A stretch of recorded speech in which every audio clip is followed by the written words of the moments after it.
వీటన్నిటిని కూలగొట్టి మళ్ళీ నిర్మించిందని అన్నారు. ఫర్ ఎగ్జాంపుల్ ఈ సచివాలయమే తీసుకో.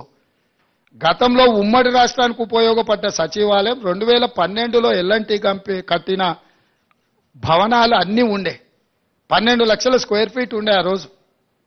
ఆ రాష్ట్రం తరలిపోయినాక మొత్తం మనకు ఉపయోగంలో ఉండి ఇంకా అవసరమైతే ఇంకా కొన్ని హాస్పిటల్స్కో కొన్ని ప్రభుత్వ కార్యాలయాలు కూడా ఎక్కడెక్కడ కిరాయికునో వాటన్నిటిని ఇక్కడ తరలించి పెట్టుకోవడానికి అవకాశం ఉండే.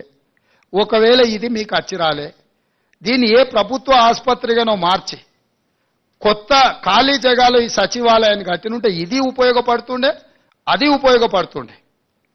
ఇక్కడ అన్ని రకాల వసతులతో ఉన్న భవనాలను కూలగొట్టి కొత్తటి కట్టి ఆస్తి సృష్టించినమంటారు.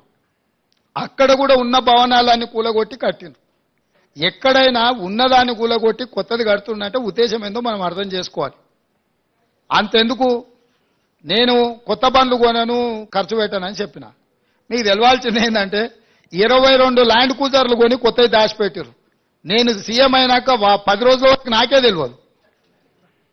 నేను పాత బండ్లు ఏదో అడ్జస్ట్ చేసి అన్ని రిపేర్లు చేయండి చూసి ఇచ్చేయండి అని నేను చెప్తుంటే చిన్న ఒక అధికారి వచ్చి షోలో చెప్తున్నాడు, సార్ పోయినసారి 22 ల్యాండ్ క్రూజర్లు కొన్నాడు, అన్ని విజయవాడలో దాచిపెట్టినాం సార్, కొత్త ప్రభుత్వం ప్రమాణ స్వీకారం చేయగానే అన్ని తెద్దాం అనుకున్నాం.